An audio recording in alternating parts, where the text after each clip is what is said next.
Hi, and welcome to this live webcast in partnership with Focuslight. Today we're going to look at how micro-optics are helping to drive the next generation of optical communications. Next generation optical interconnects in data centers and AI large language model clusters are facing a number of challenges due to factors such as increased bandwidth demand, the need for ultra-low latency and high power consumption. The significant growth in data traffic from AI applications requires scalable and energy-efficient solutions, and integrating advanced optical technology with existing infrastructure can be complex. Reliability and durability are essential, but there also needs to be a balance when it comes to cost-effectiveness. This webinar will examine refractive and diffractive micro-optics as a solution, looking at how they can drive frontier applications in next-generation optical communications. It will also detail how these optics from Focuslight can enable PICs and optical switches.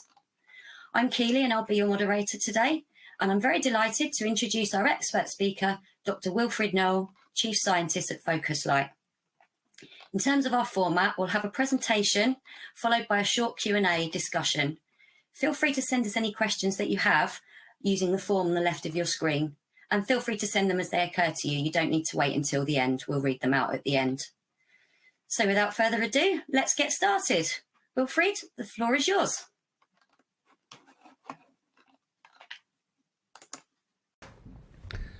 Hello everyone, this is Wilfred Noel from Focuslight Switzerland, and today I'd like to talk to you about refractive and diffractive micro-optics for the new frontier and applications in data and telecom applications, so the next generation of optical communication devices. First of all, I'd like to thank Electro-Optics and our marketing team for making this presentation possible. I got a lot of help here, and I'm really thankful for all the support and the opportunity to present here in this frame, in this framework.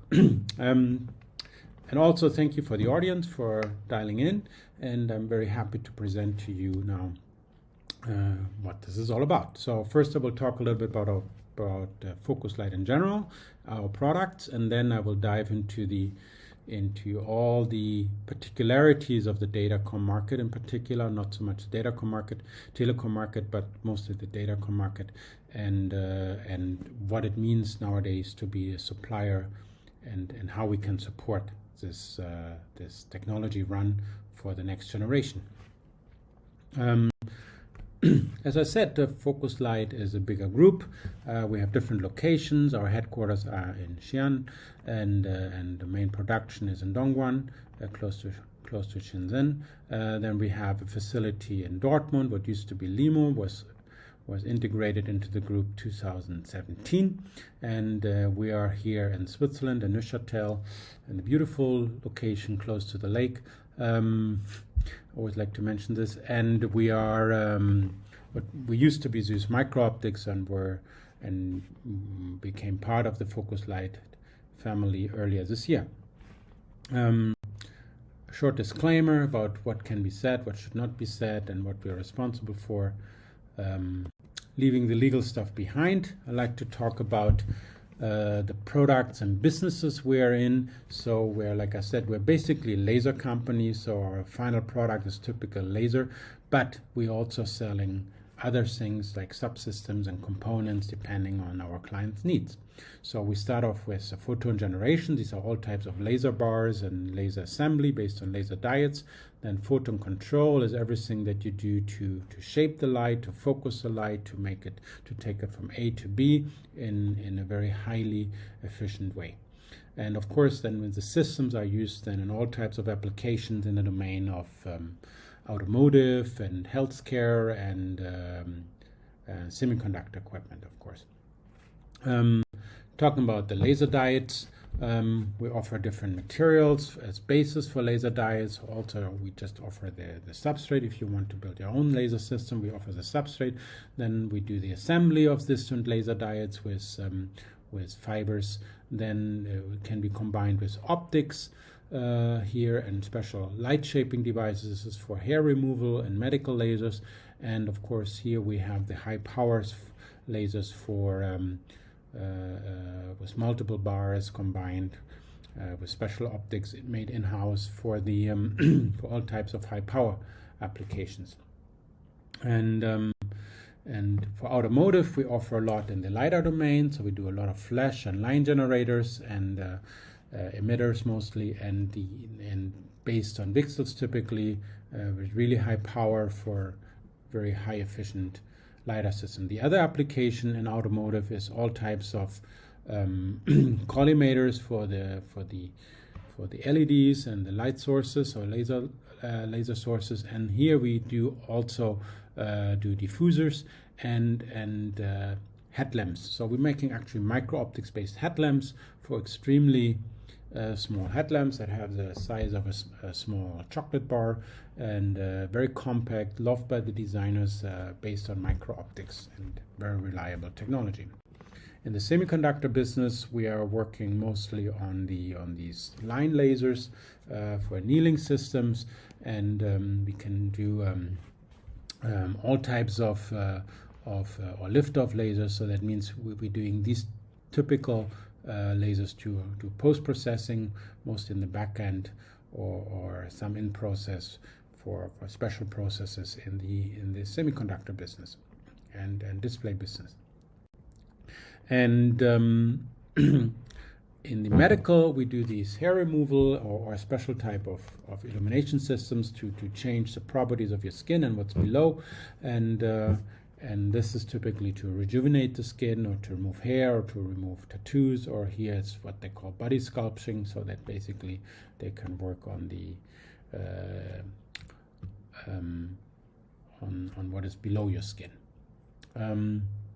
What do we use for all of these systems is micro-optics. So we have different technologies to do micro-optics.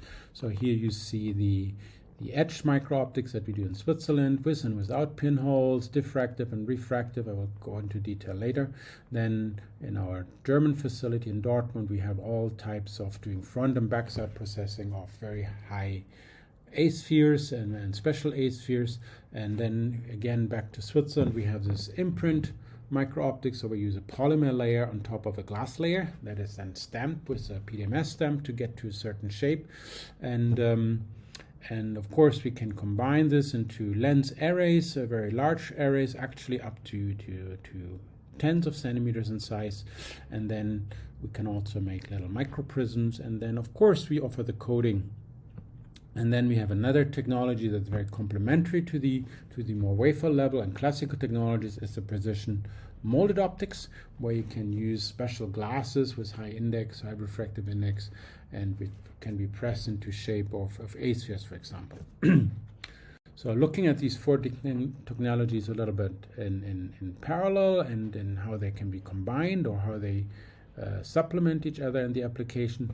That means, so you have here the what we call the cold structuring, is more classical way of making optics. And here we have the polymer on glass again, that is used for the automotive application, the headlamps, and also sensor applications and endoscopes. Here you have the glass molding again, so singlets, and here you have the etched lenses in the semiconductor process. So if you look at how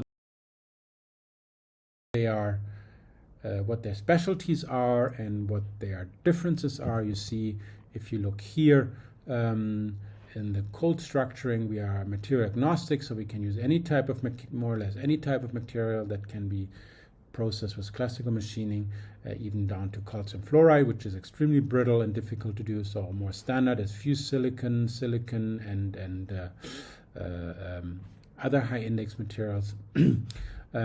Then we can make microprisms with this technology. So these are standalone microprisms. Then we can also do microprisms with rounded lenses here, but then they're combined in a single element. This can either be done by molding or by a wafer level process. Then we make round eye spheres. These are the typical lenses that are used for data and telecom application, that can be done in polymer, by molding, or by etching, different technologies. And here we can also do freeform optics that are gapless, with the imprint optics, and with the classical structuring, it's not exactly gapless, but the gap has an optical function, so it's part of the optical far field design. And in any case, we can make, with all these technologies here, large microlens arrays. And we can do wafer level optics, we can do microlens arrays, we can make diffusers, and there we have a lot of options on how to do this. And with the lithography and semiconductor-based process, we have a very high precision down to a couple hundred nanometers. We have very small gaps in the microlens arrays, and we can even do, of course, diffractive optics. And we can combine these different technologies in a single element, so for hybrid optics. And what all of these technologies have in common, and this is our strength here, is to do high volume production. So we can do high volume production with any of these technologies. That gives you the opportunity to scale up with any type of application. So coming back to the edged micro-optics that we do here in Switzerland, so semiconductor-based optics, that means we work on wafers of 200 or 150 millimeters in diameter. So here you see a typical 200 millimeter wafer. Here as well, part of it with lots of thousands of lenses on it. So it could be either silicon or fused silica. We use semiconductor lithography. I will show the process in the next slide. And we can do double-sided processing, which is not very common in semiconductor, but for us it's no problem with very high alignment precision. And of course, we can do a volume process which is scalable. How does it work, the process? A lot of text, but let's just look at the pictures here. So we have a wafer, we put photoresist on there, and we go with a photomask on there, which patterns of photoresist, and you have these pillars. So these are typically round circular pillars, and we melt them in an oven or on a hot plate, and then you get this melted shapes, which is kind of a half sphere, and then we transfer this shape more or less into the base of the wafer by reactive ion etching. And by doing this process right, this shape of the microlens can be very different to the original polymer lens. So this lens can have can be high order A sphere and can be very flat, and while this polymer lens has a certain height of tens of microns, this can be only a few microns high, or even higher, up to 100 or 150 microns in high. And at the end you have a monolithic optical element that can withstand a lot of environmental conditions because it's monolithic, and there's no issues with delamination, anything like this. What do we offer in this whole process flow? It's not just the micro optics, we also help you in the design. We can do the design for you for certain types. So this is a coarse wavelengths division multiplexing system, so with a Z block, and we have the filters here, we have our micro lenses here, and this could be either laser array or photodiode array. And then we have all these collimation and refocusing lenses, so we can design it, then we get an output, and this output is then either diffractive or refractive microlens, depending on what's best for your application. And then you see we manufactured according to what came out from the simulation. And here we have a typical fused silica microlens array. This was an array used for large fiber collimating array. And for example, or when you cut out these single elements and you get these typical elements, actually very similar. And then we can also do, which is a trend now, silicon lens arrays. So sometimes these are silicon lenses in order to be lower in cost. And if you need, if you have a high NA laser on this side, the silicon lens is more suitable.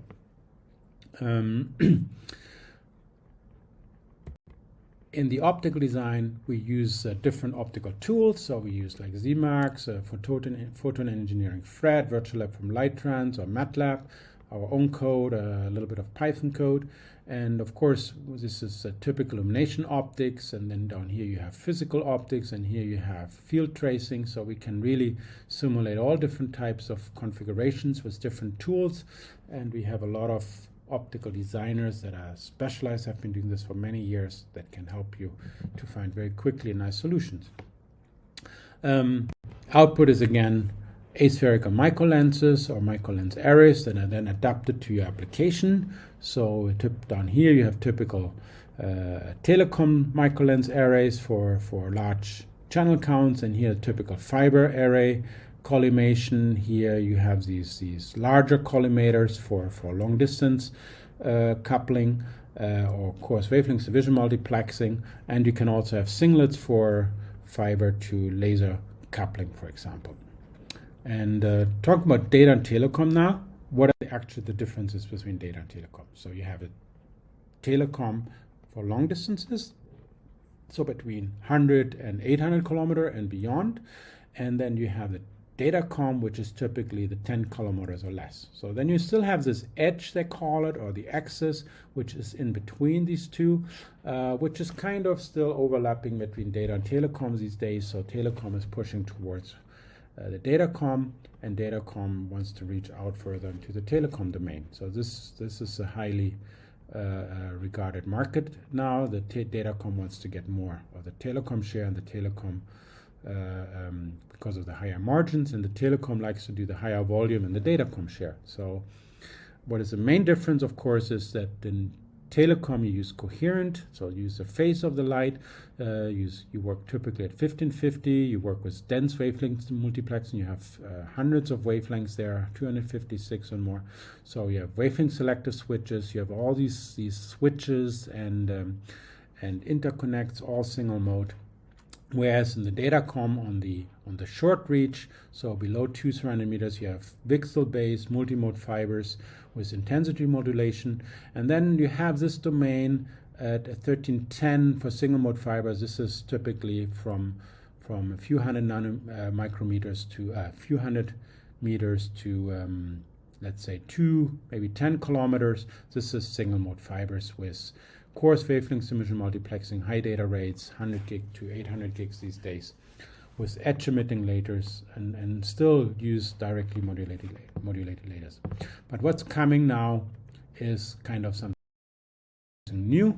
I call it the awakening of AI. So it's the AI clusters, a little bit of CPO. So there was a lot of development in CPO for connecting, optical connecting of certain types of chips.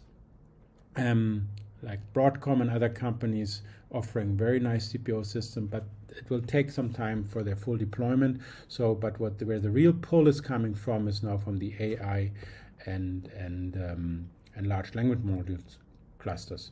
So there's basically a paradigm shift here.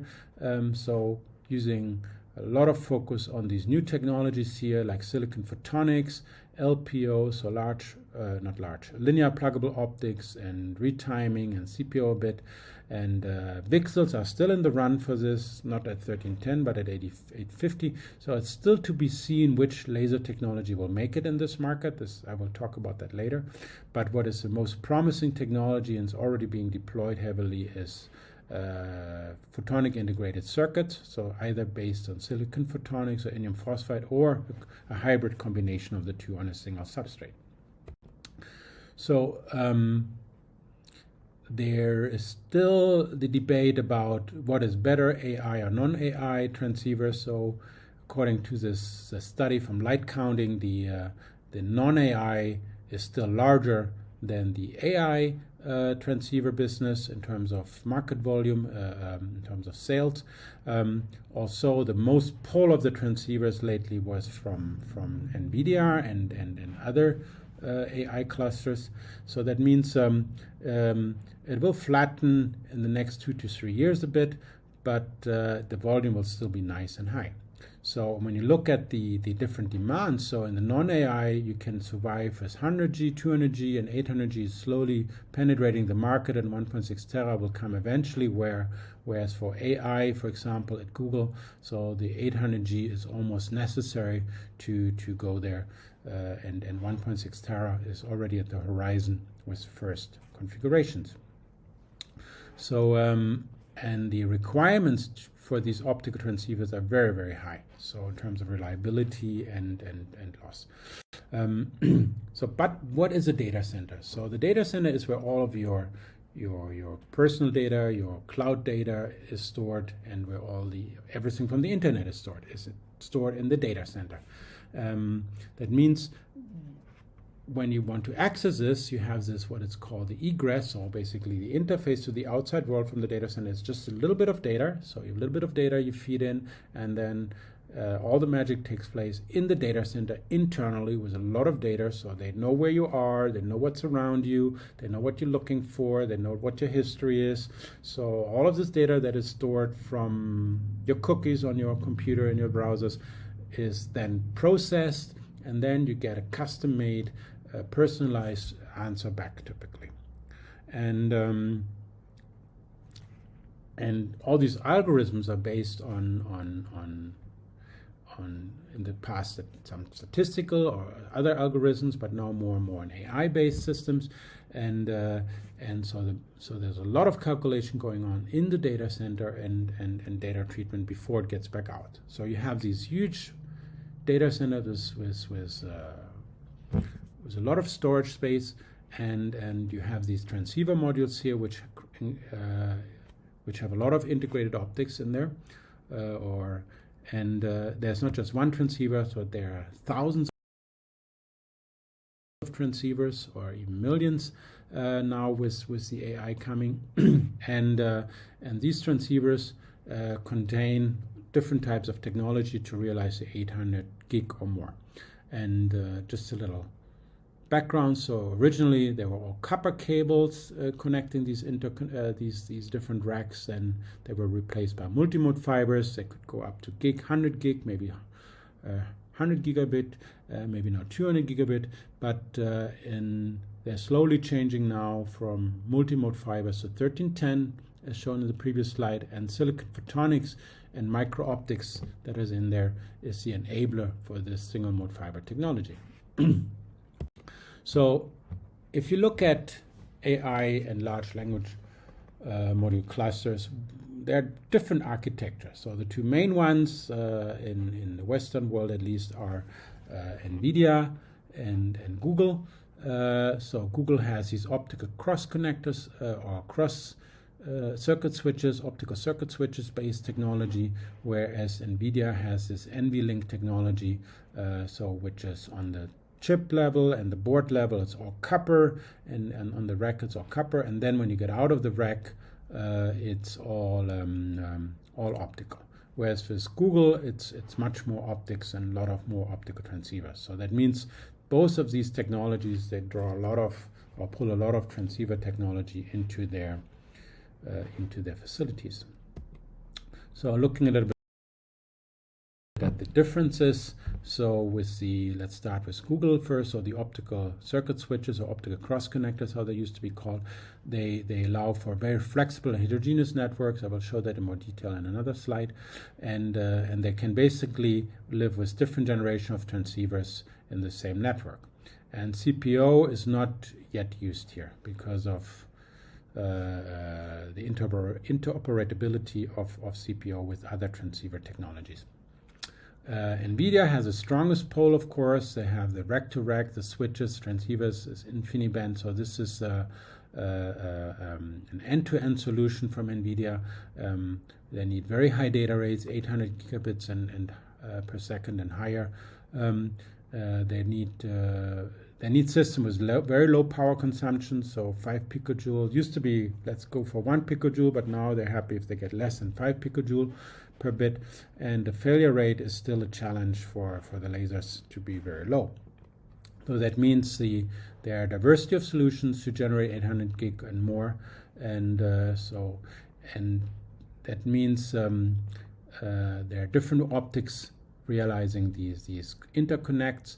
Then LPOs, or linear pluggable optics, and retimed optics and co-packaged optics are promising, but they're not fully qualified yet. They are being in the process of being qualified, but they're not there yet. So then laser and systems still have a certain failure rate, which the end client is not happy with yet. So there's a very big demand on getting to very low failure rates and LPO, for example. Here a nice slide from Intel, who's one of the leaders with PIC-based transceivers, and their motivation slide. I like that very much. So they want to go power down to 3.5 picojoule. They want to integrate more, increase the yield. They want to reduce the latency and losses and reduce the error bit rate. And integration is very important, so that means it has to be very compact, and that's why micro optics is very important to make it more compact. And of course, the data rate has to be very, very high per fiber. 2 terabits is here one of the goals. So, and we see already, according to different market researchers, this one from Light Coding shown that it will be above 50% and a $60 billion, a $6 billion market in 2029 for PIC-based systems. So this is huge. So for silicon photonics, the enabler, one of the enabler is micro-optics, but there are also other components involved here. So looking at the challenges, and I like this slide from Chris Cole from Parallax Group very much, there's these hyperscalers, there are enterprise solutions, and there's the AI demand. So that means for enterprise solution, you can have low data rates, all standard technology, one channel, pretty much off-the-shelf stuff. Hyperscale is already more demanding, so when you go to the high data rate, you need 4 to 8 optical channels, so you need a lot of electronics and ducts and DSPs, and you generate some heat. So if you have 8 lasers there and 8 detectors and the DSP and everything, that generates heat, so you have to do a lot of system management here. So this is all part of the bit calculation, power per bit calculation actually. So here the AI requires even higher data rates, so higher port counts, higher channel count, or we're going for dense division multiplexing, wavelengths division multiplexing. So we need very reliable lasers. Some people even look at LEDs for very short reach, and co-packaging is a topic, but also high density connectors. And high density means small optics, and that means micro optics. So looking at the market here, it's because of the high pull and the high volume, the component prices are very low these days, so whereas the system prices are more attractive for the manufacturers. So that means the modulators, the multiplexers, the amplifier, lasers, demultiplexers, and the photodiode are low cost, and the micro optics are part of this domain where we are still struggling a little bit. I wouldn't say struggle, but we should adapt to this price roadmap that is very challenging in a way to meet at this high volume. So and it is interesting for us to do this. We are in this market. We're very strong in this market, and nevertheless, this market is what it is. So looking at the optical cross connectors again, or optical circuit switches that are used in the Google system, so in the Google architecture, so they're basically meant to combine the different racks and the different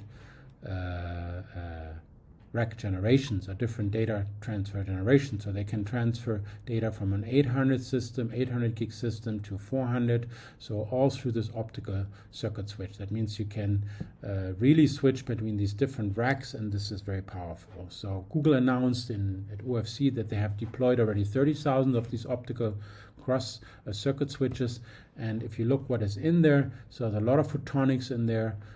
So you have MEMS mirrors, you have cameras, you have VCSEL arrays, you have these microlens array on top of fiber arrays. So this is actually very interesting, and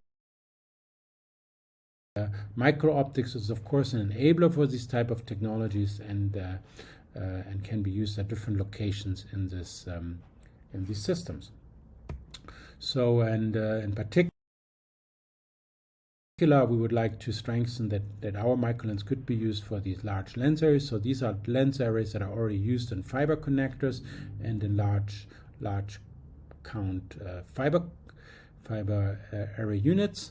And in OCS, you clearly see that this is the same technology than the one that is already used. And then it means that the fiber arrays that you have here are usually in some type of glass block where they drill in hole arrays or for fiber arrays, and then they're matched to the fiber array, the micro optics lens array for the collimators for collimating for large distances. Coming back a little bit to, or starting now a little bit more with silicon photonics.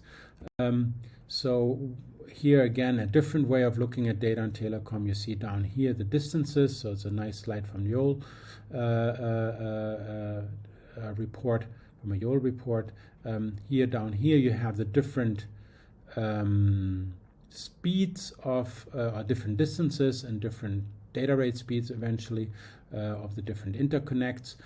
So you have here, you have CW lasers, VCSEL lasers, you have here externally modulated lasers, directly modulated lasers, and then here you even have coherent optics down here. So, but when you look at it a little bit closer, so here you have a cooled laser, where here on the left you have uncooled lasers. So in datacom applications, you don't have the luxury of cooling your system a lot, whereas in a telecom system, it's an absolute necessity to do this. And then when you do modulation of the laser, then it reduces the lifetime potentially, or it can affect the lifetime of the laser. So you want an externally modulated laser. And a nice way to do that now is silicon photonics or indium phosphide based photonics. And all the way to the left here, you have co-packaged optics, but this still takes a while until it will become commonplace. So when we look more at these AI and LLM language module clusters, you see here the change from 23 to 29.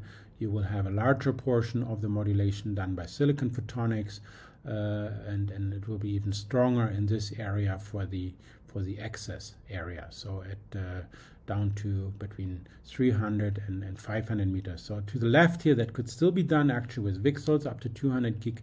You still have VCSELs now penetrating this market again. But I think in the long run, the 1310 with silicon photonics will be the more versatile solution.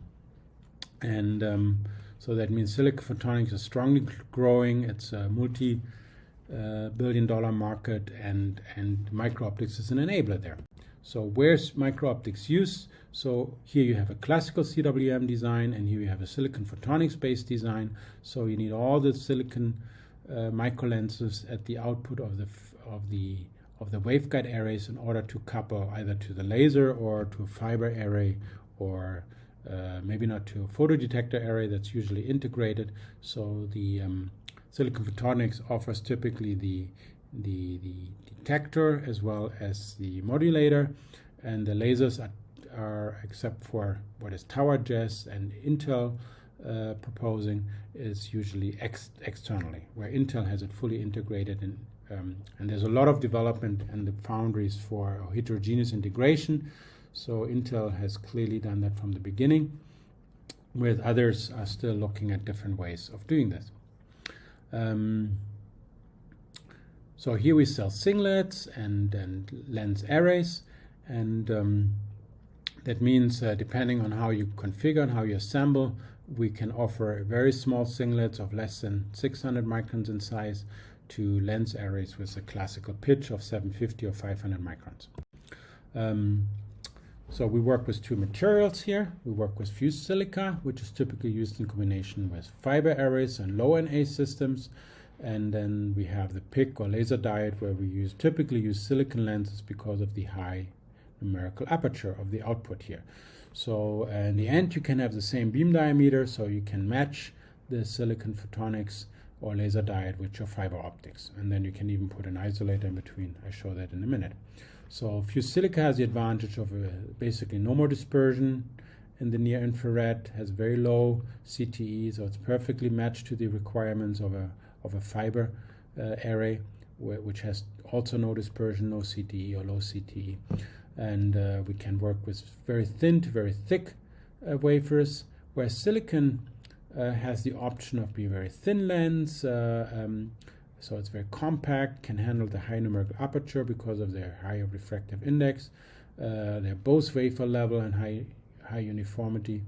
And what also is important now, if you go to higher port counts, the silicon lens array has to thermally be matched to the silicon photonics. So this is why this is very interesting. But lenses are typically not enough, so you also need other features for packaging and assembly or for vision systems. So we offer these standard lenses. These are the most cost-effective lenses. Let's say we can have front and back side lenses, so for fast and slow axis, or for if you want to split up the power, the optical refractive power between the front and the back side for a certain extended sources like a multimode fiber. And then we have the recessed lenses. I will show in a bit what it's doing. So basically you can assemble and stack micro optics here. This is also for fast and slow access or microprism assembly.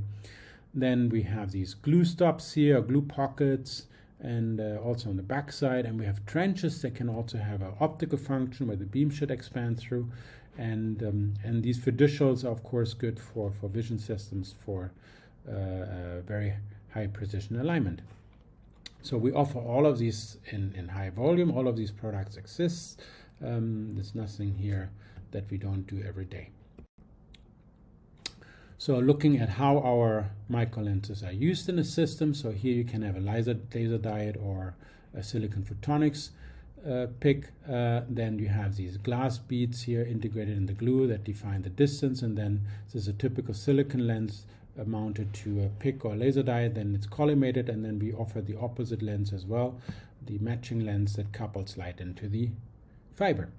Then on the other side, on the left side, you have here again the silicon micro lens for the laser diode that is then coupled into a silicon photonics chip. And the nice thing now is if you have an elliptical beam on the left side, you can have here a spot size converter that is also elliptical, and we can have matching the micro optics to have a high coupling efficiency for the whole system. To even be more compact and more efficient in terms of volume and in terms of price, of course, is to have a single lens system. So that means a single lens system can have the big advantage of making the whole system smaller and even less loss than with a two lens system. So these are these typical lens configuration that we have for this application. But when you see all these different options, there are also sub options, of course, available, and reality that drives a little bit the assembly companies crazy. They every time they have to redevelop something. You see that now when a production is transferred from one facility in Asia to another facility to a different country in Asia, there are troubles in the transfer of these technologies, and people have to learn it from scratch because there's no standard like in the microelectronics. Microelectronics has standards for decades now, and silicon photonics is just realizing that they need that too. But there's still too many island solutions which are difficult. That's why we're trying to get into the PDKs and ADKs actively with software companies and OSATs in order to facilitate this assembly in the long run and to standardize it to get a very quick turnaround time for optics and packaging solutions. So we offer some standard lenses, so you see them here, so you can take a look at it by watching the recording. These are typical lenses that we see for typical pitch 250, 750. These are typical pitch. We're now going to do also 127 micron pitch and maybe 500 micron pitch. We're also going to make more singlets, so we're going to extend this a little bit with standard solutions in the near future. So, and then you get these types of micro lenses as you see up here. How are our micro optics used in a system? So here's a system that uses micro optics from silicon photonics transceivers. And if you take a closer look at it, you have here the silicon photonics chip. Here you have an isolator, you have a microlens array, and you have a microprism, and here you have an angle polished fiber. So these are all precision manufactured optics and micro optical elements. And if you look a little bit how these elements are realized, so let's look at the APF. So typically APF is what you see here up top. It's a single mode fiber embedded into some type of glass, front and back side, then polished. So these are V grooves, and then it's glued in, and then you polish it to this angle to allow for total internal reflection of the single mode fiber. And then you can use micro optics to focus on an APD of an avalanche photodiode, and you see we have a very high efficiency here of almost 100%, and we can design these matching micro optics to this FAU, this fiber array unit. And like I said, these fiber array units are pretty standard, and we offer now matching micro optics to allow these this higher efficiency of the angle polished fiber array. Now, looking at the other side of the of these optics, there are these integrated photonics, and Intel was clearly one of the first here. They showed how they could integrate the modulation and the laser and the multiplexer all in one system, and then TSMC, who has been doing a little bit hidden, let's say, or less known, let's say, has done PICs and silicon photonics for many years, and now NVIDIA announced that they're working together with them for some type of optical packaging. But if you look a little bit closer, as a slide from TSMC, from the PIC summit from last year, if you look a little bit closer, you see that there's a silicon carrier, there's an electrical integrated circuit, so all the drivers or the DSPs, and then here you have the actual PIC, so which modulates the signal. So here you have some type of grating coupler and a mirror, and then you have some micro lens that then pre-collimates the light before it's then coupled into the fiber. And there's a nice pattern that describes the system nicely. And if you look a little bit closer at this, so this is actually going out at an angle, so we have a matching micro-optics now for these type of solutions. So TSMC is basically effectively setting a standard. So before I said, oh, it would be nice to have a standard, but silicon photonics by TSMC basically defines this interface now, which is kind of becoming now an interesting standard that we see more and more often as a request. And but how is silicon photonics coupling light out? So I just showed the grating coupler that is used by was shown on the TSMC, but sometimes you also see a silicon etched mirror type. And what we do is we offer then matching micro-optics that collimates the light that coming out of these type of couplers. So here grating coupler usually starts with a larger beam, so we can collimate it then and couple it with a matching optics into the fiber or fiber array. And here you see you have this little bit of an air gap, so that allows the beam to expand and then to expand less in the silicon. So this is typically silicon. So why do we combine here glass or air with silicon? Because the total thickness has to be less than 400 microns typically, maybe even less than 300 microns. So in order for the beam to have a certain size, a certain collimated beam size, you combine the expansion in air and in silicon.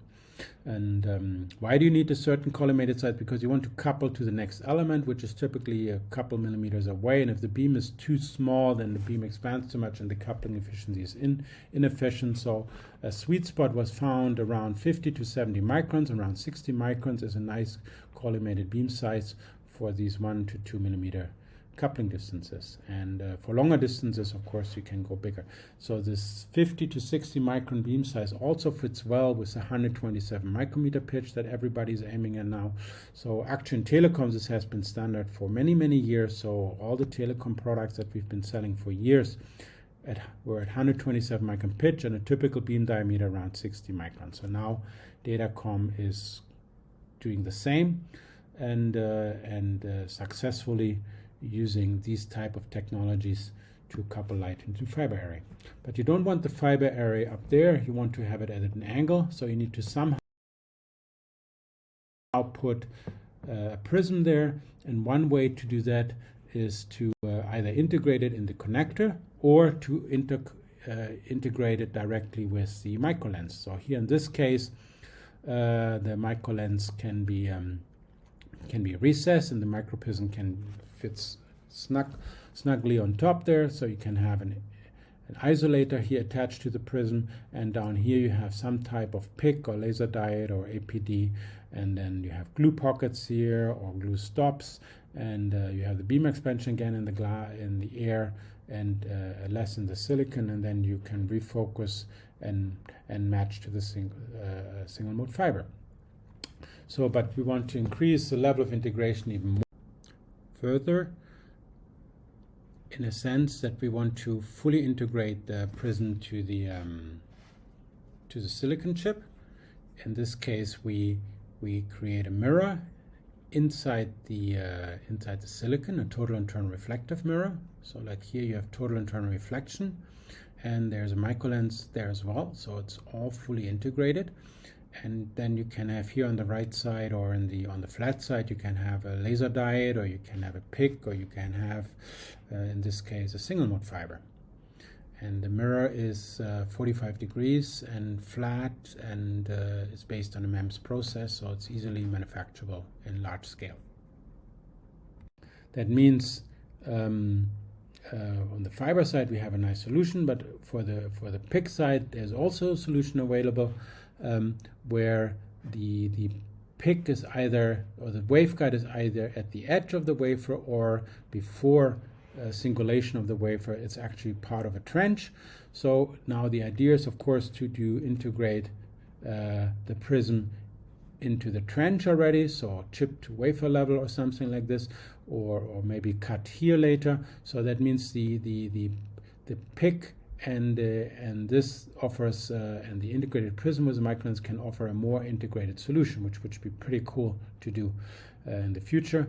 And then this is something we're focusing our develop on now, and we're curious to see how this works out. So the trenches are already done, integrated in the PIC process. They're already part of the PDK, because they need these trenches for wafer level testing of the PICs, where they come in with light and use a couple light in and out of the PIC with some special probes.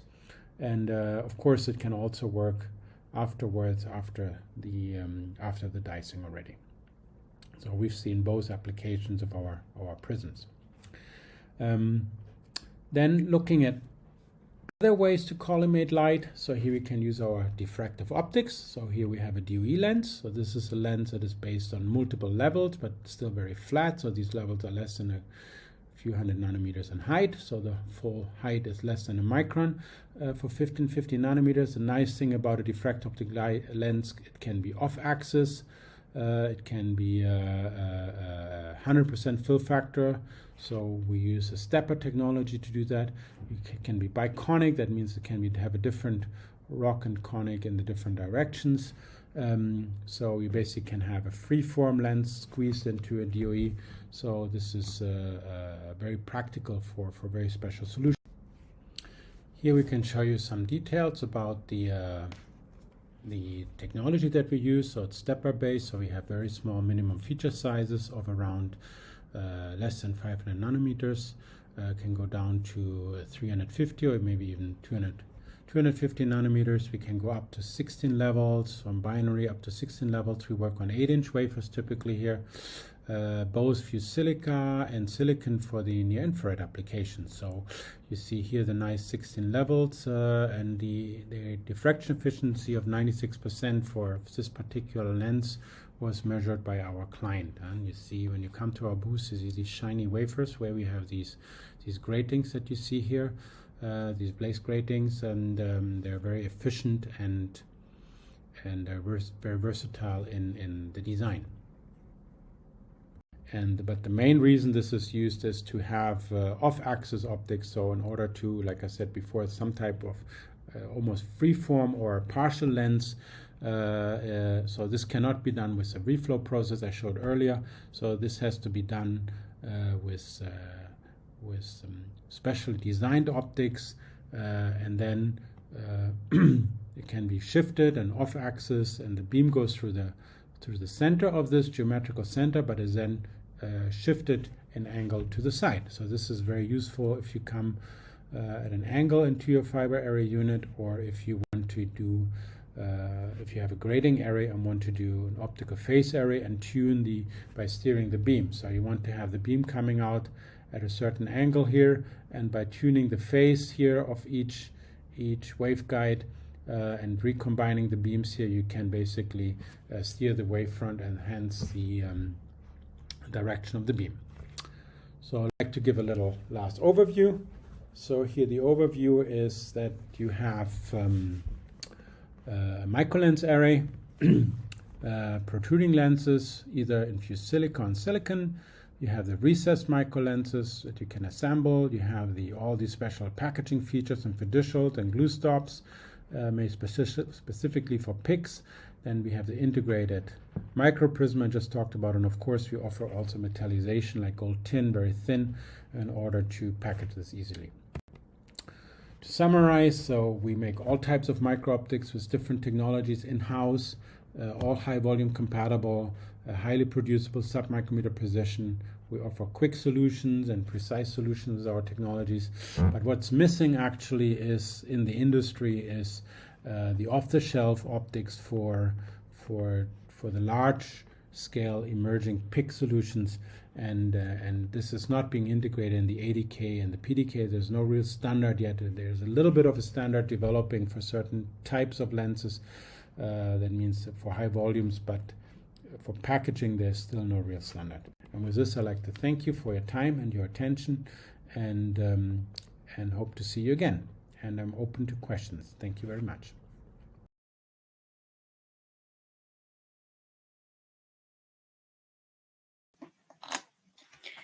Thank you so much, Wilfried. That was really, really interesting presentation. Really fascinating to hear what's going on with you guys and everything that's going on in the datacomms market. We've had quite a few questions in for our question and answer session. Just to let the audience know that if we don't get round to answering your questions, don't worry. We can log them all and we can forward them on to Wilfried afterwards. But let's make a start.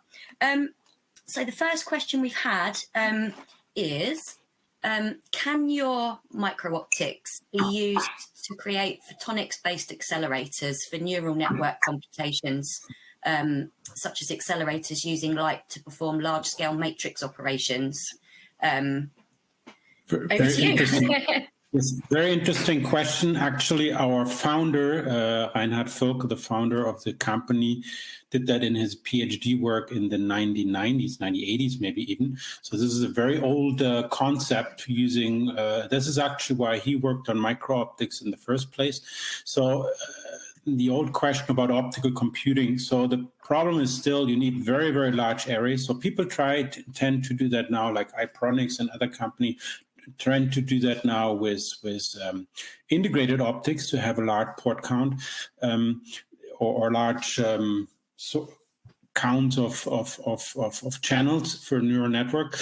In the end, you need millions. So this is still the question if this can be done by optics, because it requires very high uniformity and very high lens count. So the idea is not old.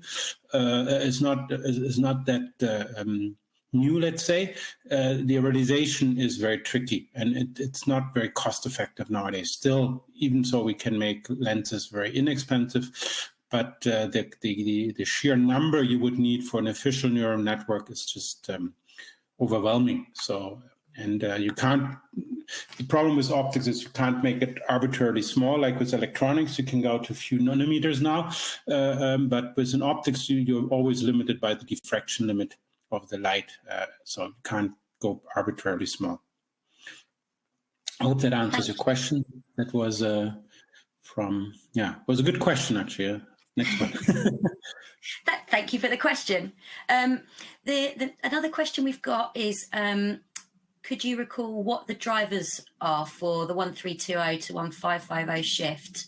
Why would it not be a good choice to use 1550 and phase modulation for short distance? Yes, so in a recent webinar that was 1550 used coherent optics, cooled lasers. These are usually more expensive but highly reliable systems. 1310 is also reliable, but it's a little bit more cost effective. So that's why there was a shift for the high volumes in the data center. It was mostly cost driven. 1310 is also relatively efficient. The detectors are very efficient. They can be easily integrated.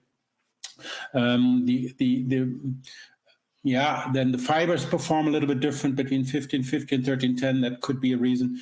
But and there is a push now from the data center side to get coherent optics or coherent transceivers, like what Acacia is doing at Cisco, into the data center. So it was originally cost driven, but the high reliability and the high data rate from the telecom domain is pushing into the data center now, but the problem is they still have to meet the costs there. So it's probably more because of the costs.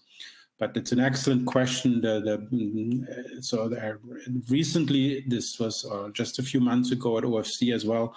This was all rediscussed again, and I'm looking for the updates in the upcoming events in September. There's one big event in Shenzhen and another one in Germany, in Frankfurt, the ECOC.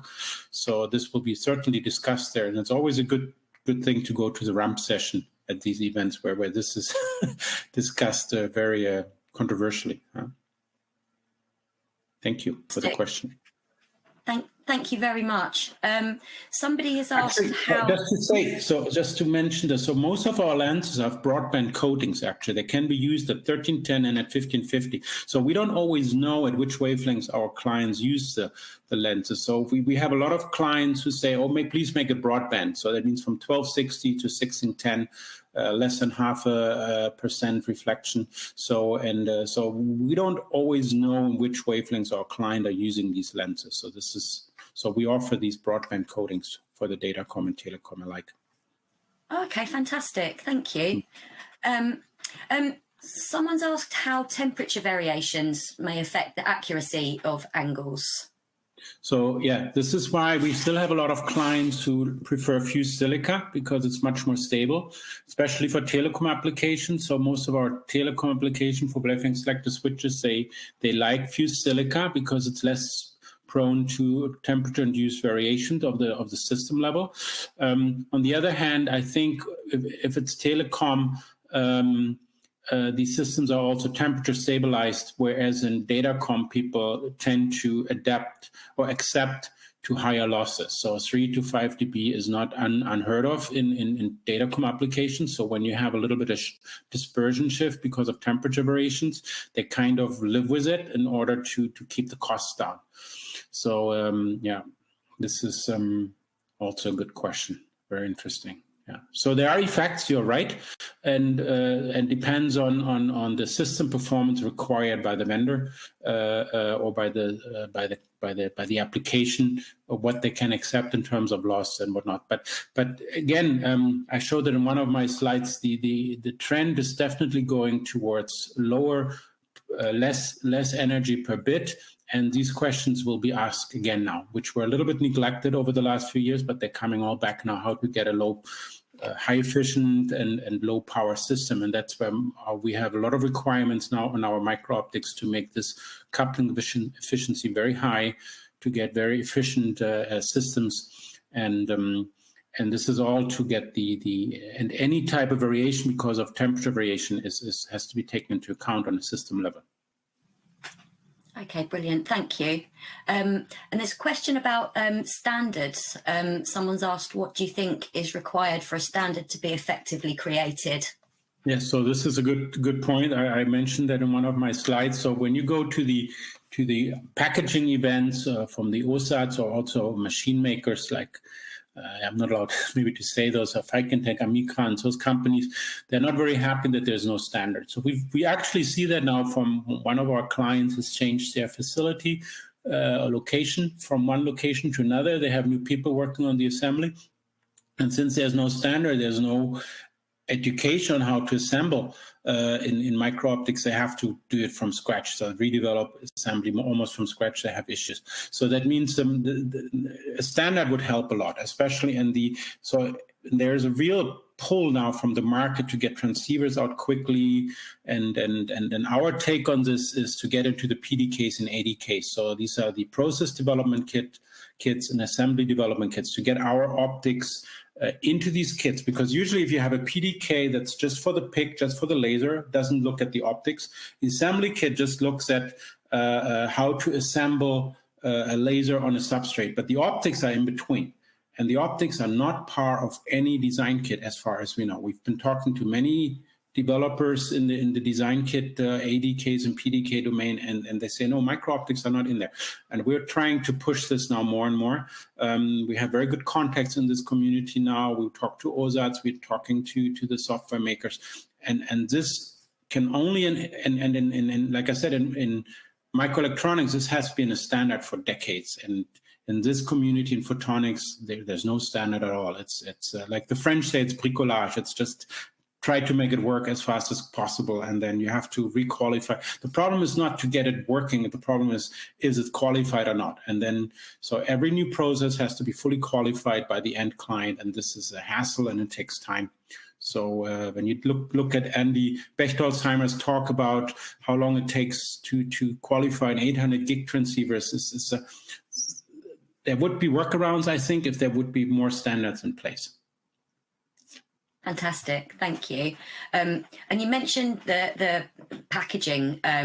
Someone's asked a question about that. They've put, today we often see that only products that are made in very high volumes justify the investment in the customization of packaging. And the question is, do you have a rule of thumb which volume makes sense, or standard investment cost for packaging? That is a good question. So we don't know. So we see typically, so the data and telecom, so telecom is the volumes are much lower, the orders of magnitude lower than datacom. These are also typically larger chips. So they're larger chips. There's even at heavy deployment as telecom, the volumes are still much lower than datacom. Datacom, you can see that from the light counting or Yole or other reports from Signal. You see these are now millions of transceivers per year now, so, or hundreds of thousands. So on each transceiver, if it has 8 channels, that means 16 lenses. So you can imagine this is a huge volume. So that, so I'm not allowed to talk about volume. So, but what makes sense is typically tens to hundreds of thousands per year, where you have to go to one of these established packaging facilities. Otherwise, you can stay in Europe. There's a lot of packaging companies in Europe that do a few thousands per year. If you go 10 or 100,000 per year, you definitely look into Asia. There are many facilities there now. And I hope that answers your question. Very much. And someone's asked, what wafer panel size is your production platform for fused silica? So we have 200 millimeter wafers, everything. So we have some products that are on 300 millimeter square, and then others are on 6 inch, so 150 millimeters. But the majority of our processes or products are at 200 millimeter or 8 inch. Okay, perfect. Which is pretty standard. So if you look at MEMS foundries, they typically work at 6, sometimes at 8 inch. So for micro optics, the volume typically doesn't justify to go to 300 millimeters. This would be huge investment in the machines. The volume is not there yet to go to 300 millimeters, and to justify the costs, so 200 millimeter wafer is actually the sweet spot in terms of volume, machine costs, and also look at delivery times of machines. So a 200 millimeter tool, already you have to wait 1 to 2 years to get it. So for 300 millimeter, it would probably be worse. So by the time you get it, the market is gone. So that is, you have to look at it really on a global level. Thank you very much. We've got time for a couple more. One question, which of the microlens technologies is most suitable for datacom and telecom application? You touched on this a little bit. If you can go into a little bit more detail there. So what we see from our, so there are actually 2 main technologies used in this domain. The one is molded optics. So these are typically singlets or small arrays, 1x4 in glass. So these are glass molded optics. They're very popular. They have they're very precise, so they're very nice, but but what is more common now is silicon and glass wafer-based processes. So what we offer, we offer both in-house. So we have the molded glass, and then we have the wafer processing here in Switzerland. And it's still reasonable to do that in a high salary, let's say, country, because it's mostly processing of machines. So the salary costs have only a small portion in this. So that means if you want large arrays, the wafer level process on fused silicon is still the most accurate one. So molded is good, but they can only go to small certain minimum size. So a small molded lens is typically around 1 millimeter, maybe 0.5 millimeter, and that's already very big for a silicon lens. So what we typically see, a molded lens the field diameter or the beam diameter that offers is actually an overkill to what it actually required in terms of coupling efficiency. So a molded lens, when it creates a beam diameter of 400, 500, 600 microns, is not always required for the application, especially if you couple only for less than 3 or 4 millimeters. So then you could work with a much smaller lens, like a silicon or glass lens, fused silica lens. And if you have large port counts, then the wafer level processing, because it's a semiconductor-based process, is much more precise. So, but there still, it depends. It's like I said, we have both in house, and it depends. So, but these two technologies are the main technologies. Yes. Excellent, thank you. And somebody's asked, what's the pitch error for 127 micrometer pitch lens arrays, and how does the error propagate across a 200 millimeter wafer? It doesn't. So because these are a very good question, actually. So these are all, like I said, it's a semiconductor process. So we use we typically have less than 200 nanometers across the whole wafer. This is qualified process, and so there's no propagation of error because it's done in 1x illumination. So that means there's no propagation of error. It's not like a step and repeat or like a machining. So we don't have that. We get the masks. They are done interferometrically on an interferometric table at our supplier. These are semiconductor quality things. So they specify better than 200 to 300 nanometer 6 sigma. So when we measure, we actually have to measure this during the first article inspection. So we typically measure much less than 100 nanometer deviation of the lens position from the target position. So this is typically within actually measurement accuracy, and there's no propagation of errors for large areas. Very good question. Yeah. Thank you very much. And I think we've maybe got time for one more. So how many methods to manufacture arrayed micro lenses? Which one gives the best results with regards to precision, sorry, say that again, and optical performance? So that's probably the lithography-based etching that we do here in Switzerland that has the best pitch and accuracy, because again, it's a semiconductor-based process, and we can make very high lenses, so up to 100 micron high, which is quite high for micro lens. So molded lenses are good, but they're typically in the micron, maybe sub-micron range in position, but not for large areas. That's tricky.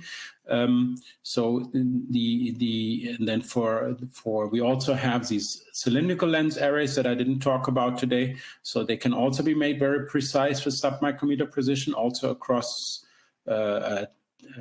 centimeters or tens of centimeters even.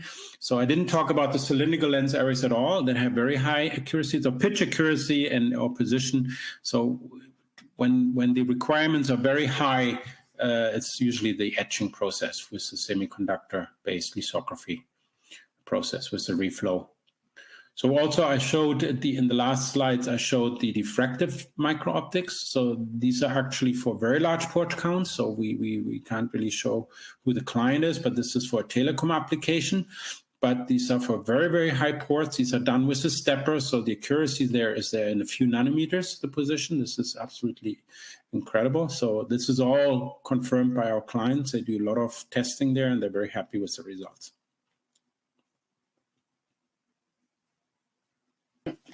Unfortunately, we are now running out of time.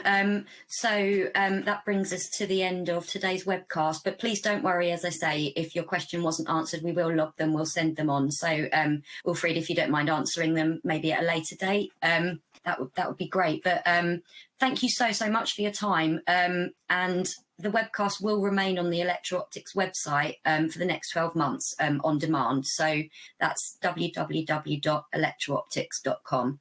Of course, the live Q&A won't function if you're watching on catch up, though.